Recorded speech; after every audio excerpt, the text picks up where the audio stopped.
Bonjour à tous, c'est Jonas Prassan, docteur en ingénierie chimique et éditeur en chef de connaîtrepourvivre.com, site d'enseignement chrétien. Nous continuons notre série sur l'ecclésiologie biblique, c'est-à-dire l'étude de l'Église. Et nous allons voir la question: que nous apprennent les métaphores ecclésiales pour notre vie de tous les jours? La Bible qualifie l'Église de plusieurs manières, et ces métaphores vont nous apprendre beaucoup de choses sur notre vie d'église et notre vie personnelle. La première métaphore que j'aimerais souligner est celle qui se trouve en Éphésiens 2, verset 21. Il est dit que l'église est un temple. Je vais commencer la lecture à partir du verset 20. Il est écrit: « Vous avez été édifiés sur le fondement des apôtres et prophètes, Jésus lui-même étant la pierre angulaire.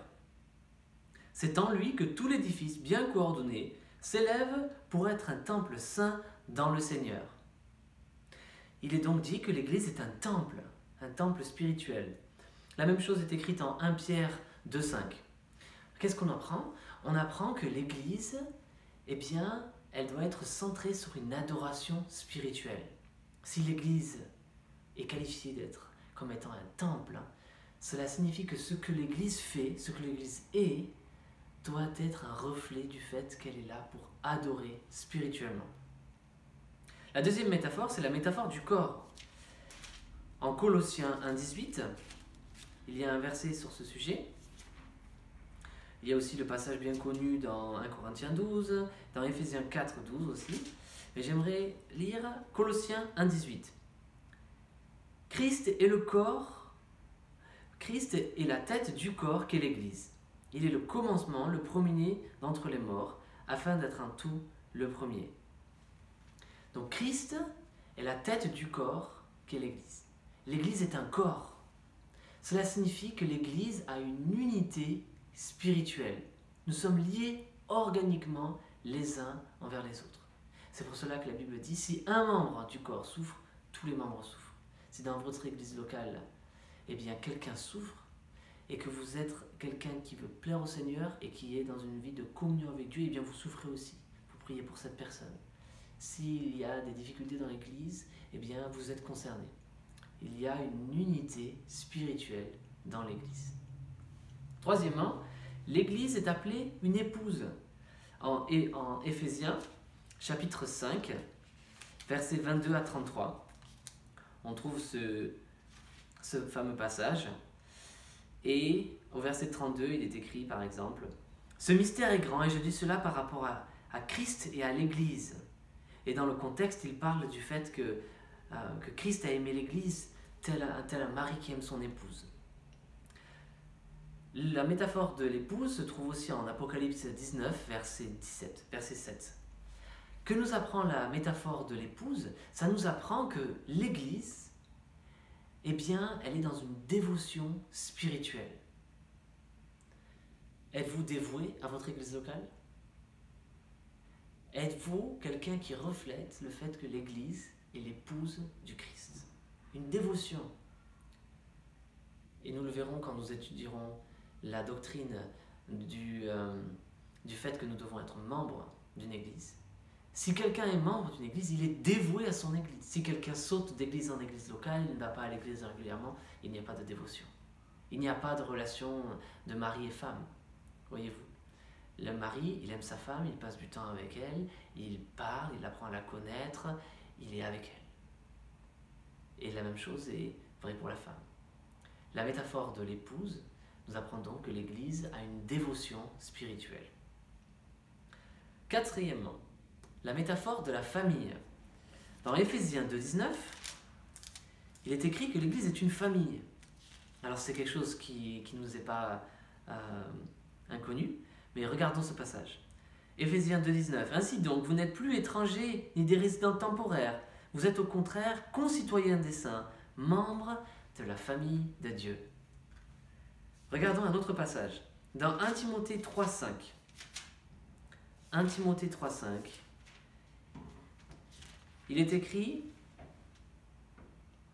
au sujet des anciens, des pasteurs, leurs qualifications. Il est dit: « En effet, si quelqu'un ne sait pas diriger sa propre maison, donc c'est c'est une qualification pour un pasteur, d'être capable de diriger sa propre maison, sa propre famille. Il est dit, comment prendra-t-il soin de l'Église de Dieu? Faire ses preuves dans sa famille, bien diriger ses enfants et sa femme, puisque le mari est le chef de famille, comme il est écrit dans 1 Corinthiens 11 et dans d'autres passages. S'il ne peut pas prendre soin de sa propre famille, il ne peut pas prendre soin de la famille de Dieu.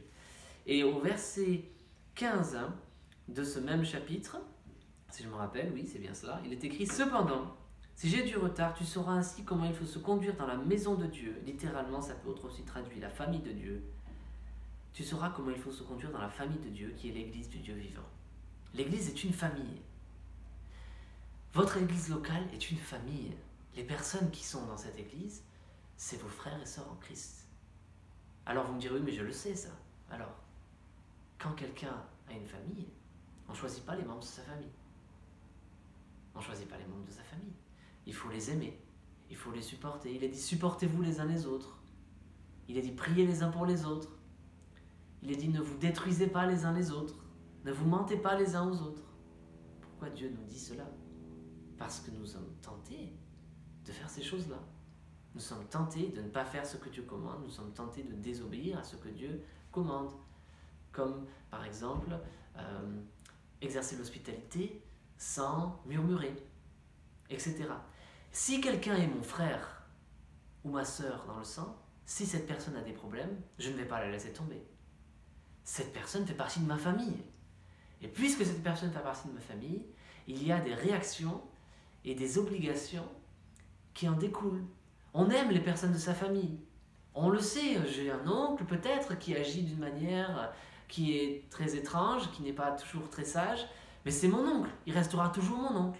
Quelqu'un qui fait partie de sa famille, eh bien ça change les relations que nous vivons les uns avec les autres. Et c'est aussi important de se rappeler que quand on est dans une église, eh bien on va connaître les personnes, on va les rencontrer, parce que c'est sa famille. Vous ne passeriez pas devant votre grand-mère sans lui dire bonjour. Si l'église est une famille, et elle l'est, ça doit changer la façon dont nous vivons. Cinquièmement, ah oui, alors avant de passer au cinquièmement, j'aimerais citer Galates 6:10, où il est écrit « Faites du bien à tous, particulièrement à ceux de la famille de Dieu. » Si quelqu'un fait partie de votre famille, vous n'allez pas le laisser sans argent s'il a un gros problème financier, sans nourriture. Vous allez prendre de ses nouvelles, vous vous intéressez, ça fait partie de votre famille. Faites du bien à tous, particulièrement à ceux de la famille de Dieu. Nos ressources étant limitées, premièrement, nous donnons à l'Église, aux pauvres de l'Église, aux circonstances qui nécessitent notre aide, quelle qu'elle soit financière, du temps. Nous prenons nos responsabilités, puisque l'Église est une famille. Cinquièmement, l'Église est le pilier et l'appui de la vérité. Nous avons vu ça dans une autre vidéo, c'est 1 Timothée 3,15. Il est dit que Paul écrit à Timothée afin que nous puissions savoir, n'importe quelle personne qui lit cette lettre, afin de savoir comment il faut se conduire dans l'Église de Dieu, qui est la colonne et l'appui de la vérité, le pilier ou l'appui de la vérité. Alors, qu'est-ce que nous apprend cette métaphore? Cette métaphore nous apprend que l'Église, eh bien, elle est concernée par une mission spirituelle. Dieu a dit, en 1 Timothée 2,4, que c'est son désir que les hommes soient sauvés et qu'ils parviennent à la connaissance de la vérité. Regardons donc ces 5 métaphores une dernière fois. L'Église est un temple, elle est donc concernée vers une adoration spirituelle. Elle est un corps, il y a donc une unité spirituelle. C'est une épouse, il y a donc une dévotion spirituelle. C'est une famille, c'est votre famille spirituelle. Et elle est le pilier et l'appui de la vérité. Elle est donc centrée sur une mission spirituelle. L'Église est un organisme spirituel. Et votre Église locale et vous-même dans votre propre vie, nous devons tous exemplifier ces caractéristiques. Je vous encourage à vous abonner à notre page Facebook et notre compte YouTube, notre chaîne YouTube. Vous pouvez aussi nous rejoindre dans le groupe Disciples de Jésus. Visitez notre site connaîtrepourvivre.com. Et que la grâce du Seigneur Jésus-Christ, l'amour de Dieu et la communion du Saint-Esprit soient avec vous tous. A bientôt pour de nouvelles vidéos sur l'Église.